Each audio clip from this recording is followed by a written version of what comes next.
bienvenue à tous.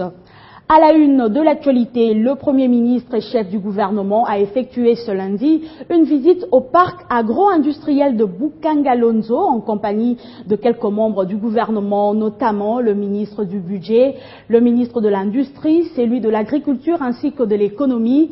Cette forte délégation a fait la ronde des différents champs où poussent les maïs devant alimenter Kinshasa et ses environs. Les explications fournies sur place ont donc permis à Matata Ponyo et le gouverneur du Bandundu, Jean-Camille Sendou, de se faire une idée sur les défis et acquis à consolider. On écoute le Premier ministre Matata Ponyo. Nous avons été ensemble avec le président de la République. Sous son leadership, ce parc a été inauguré.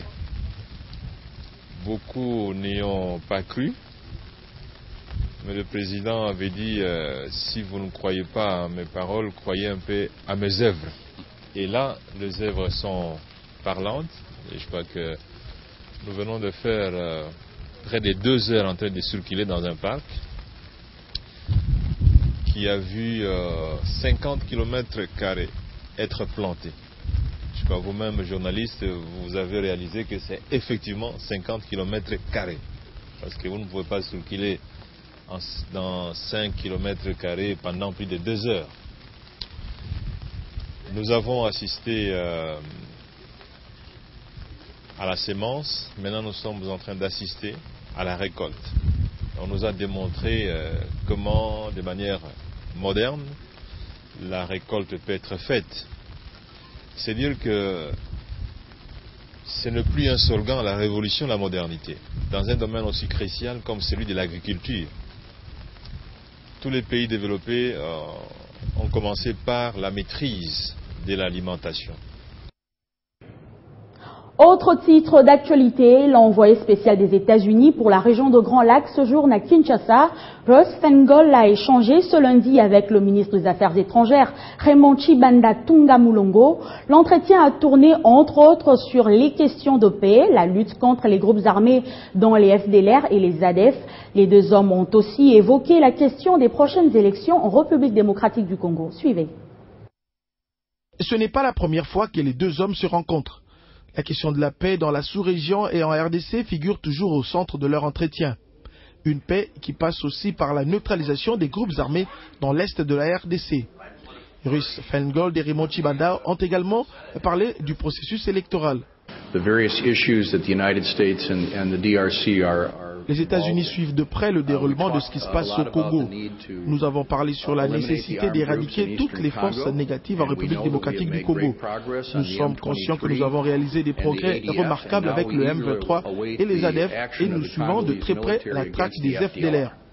Nous avons également parlé élections en République démocratique du Congo et le souhait des États-Unis est de voir que le calendrier global soit publié.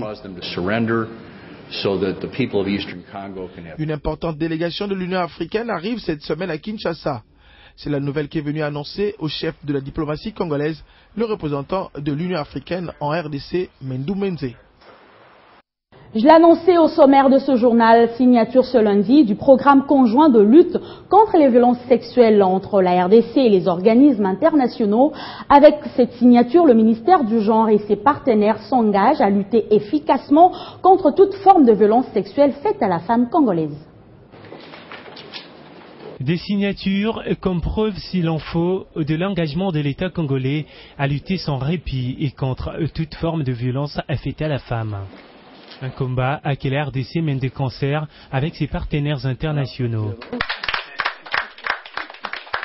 Réunis autour du ministre du Genre Bijou Mouchi-Toukat, cet échange s'ouvre par une brève présentation de ses plans. On a renforcé les activités qui existaient déjà, qui vont être mises en œuvre par l'UNFPA pour les données de base. ONU Femmes va travailler avec le ministère pour remplir les gaps, les lacunes qu'on avait identifiées. Et ces programmes permettra entre autres de renforcer la résilience communautaire, assurer la création des structures communautaires et la mise en œuvre des programmes de soutien de ce combat 2015. Je vous invite à accorder une attention particulière à la visibilité et au renforcement des capacités, de la coordination, à l'implication effective des services de mon ministère, tant au niveau national qu'international et provincial.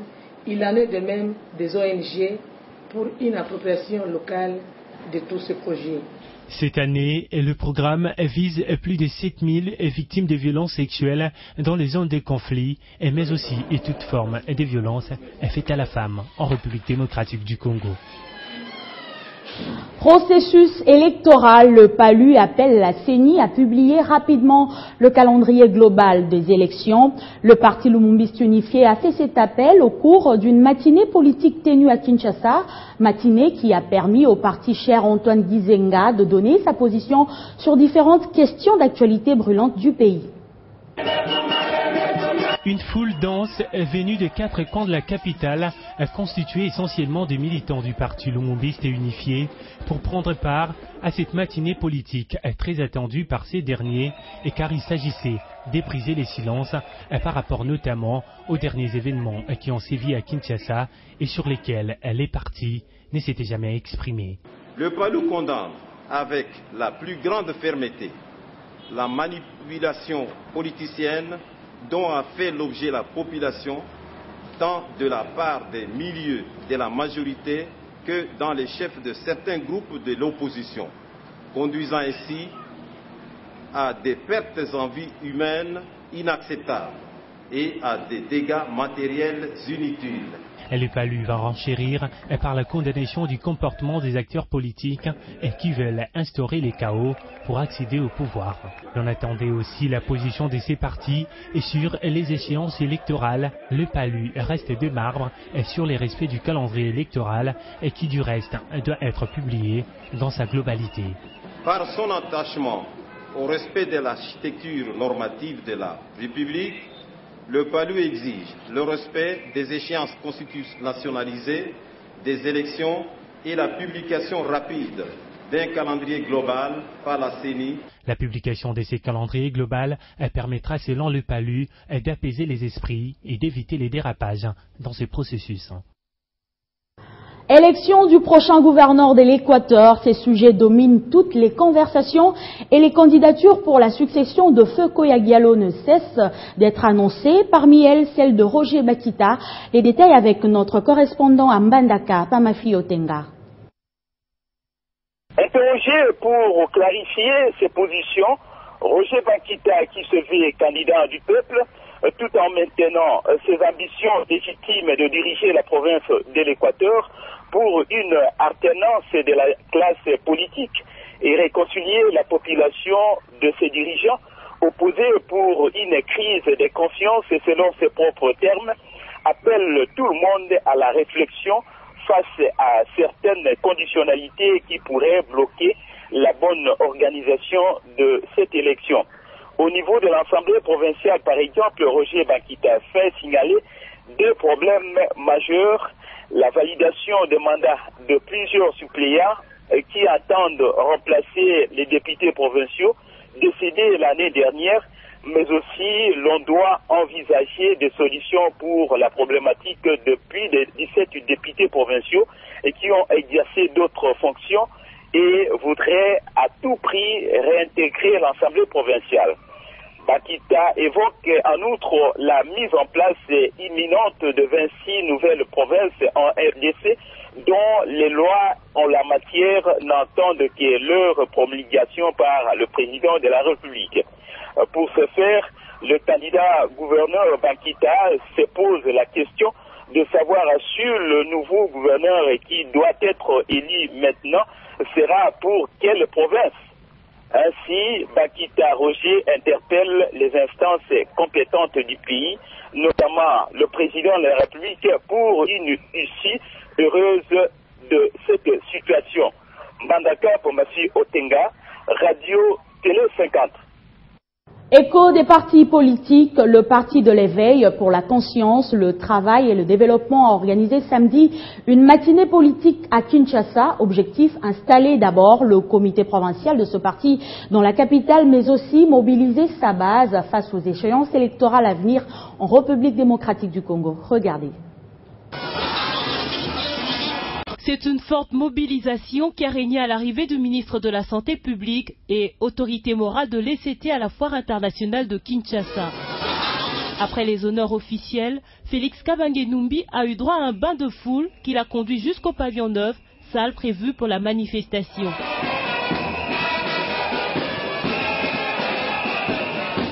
Salle archi-comble, les lampes à la main, symbole de ce grand parti, l'hymne de l'ECT est entonné. S'ensuit la cérémonie de présentation et installation officielle du comité provincial de ce parti à Kinshasa. La mission primordiale pour moi, c'est d'organiser comme il se doit les partis, tout en visant les élections qui pointent à l'horizon. La matinée politique est aussi une manière pour l'ECT de démontrer son soutien au chef de l'État, mais aussi d'affûter ses armes en perspective des échéances électorales à venir. Nous avons voulu d'abord installer officiellement le comité provincial de Kinshasa. Pourquoi? Parce que nous avons travaillé avec les sous-fédérations des 4 districts de Kinshasa pendant près de 3 ans. Tous ceux qui ont dirigé le parti pendant ces 3 ans, nous les avons mis ensemble, ils ont élu le comité provincial.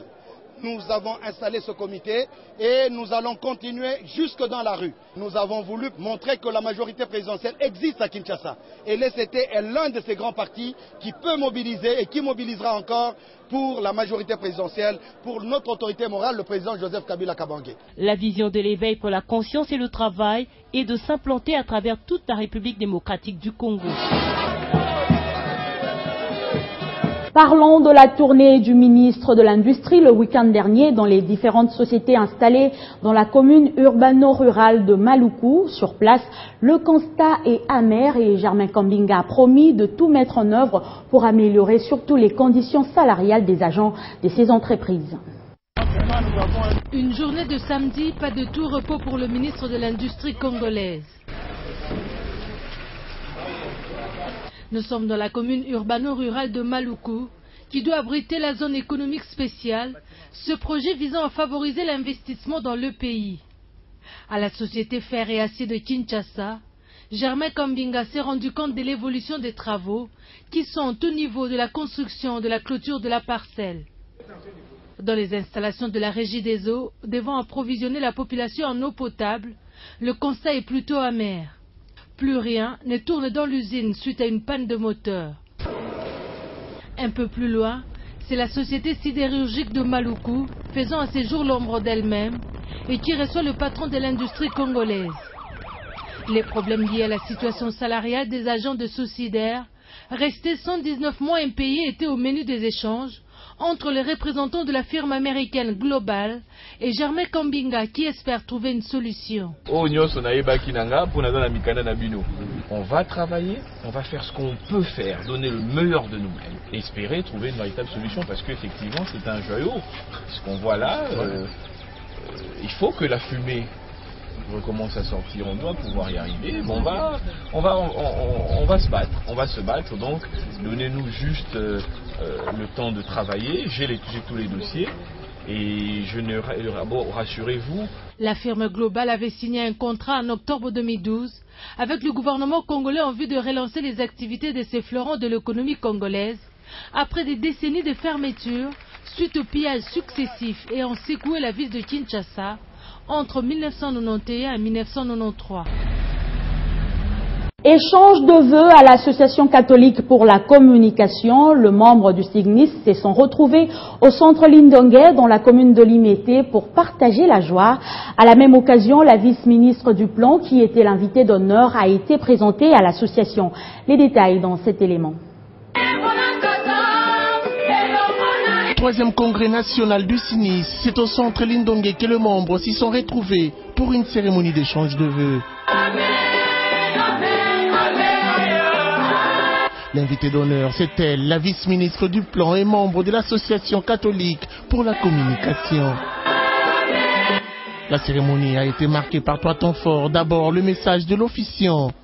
La première forme de communication apparaît déjà dans la première lecture, tirée du livre des Job.